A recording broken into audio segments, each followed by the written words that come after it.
Hello, Tyrone Keys again, here with Health Wealth Link.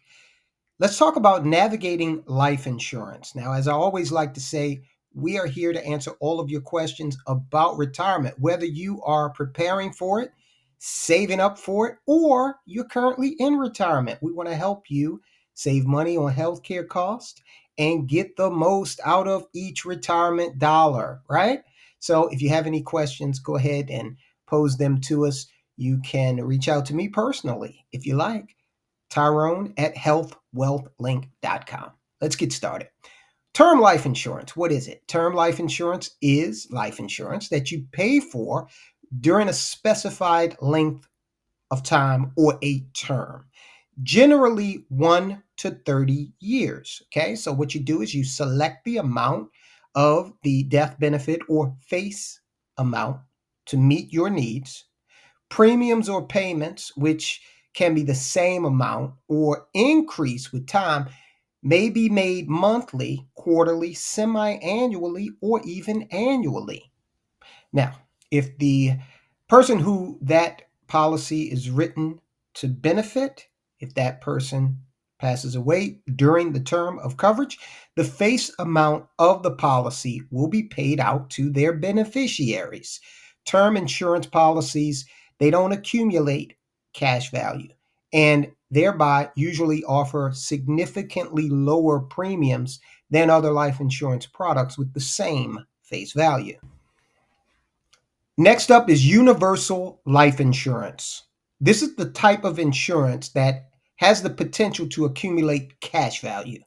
However, it offers additional features and options. For example, you can increase or decrease your policy's face amount to accommodate your changing protection needs. So, as you pay that house off, your needs may change, right?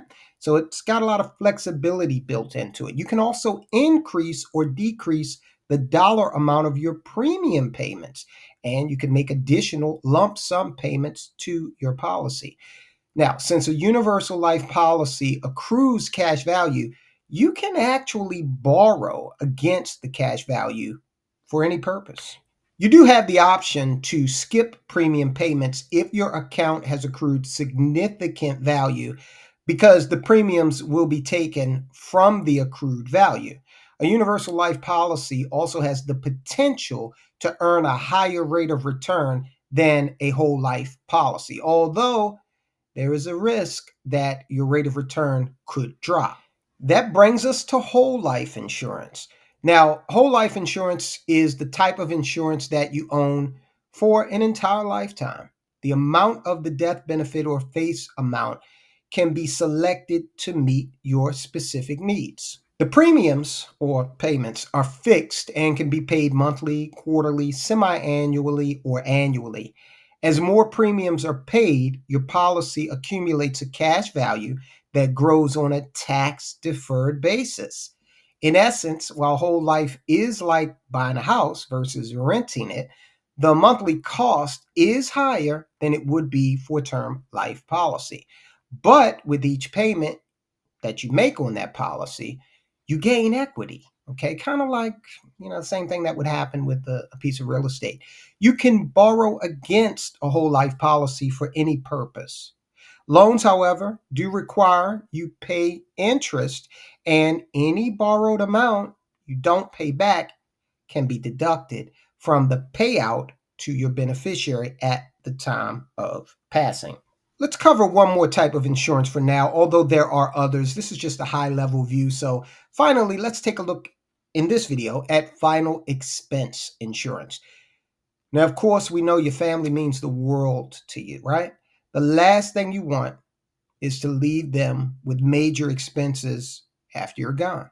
Final expense insurance is life insurance that helps provide the money that the family may need to pay medical bills, funeral expenses, legal fees, or unpaid bills.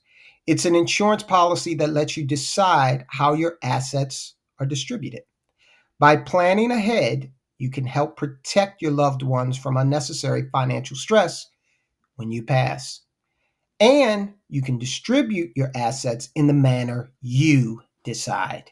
Now, I know talking about insurance isn't the first thing that a lot of people want to do, but once we get past setting these things up, then you have peace of mind. You don't have to worry, right? You know things are going to be taken care of. There are other types of insurance that we'll cover in later episodes. In the meantime, if you have any questions whatsoever, go ahead and reach out to us.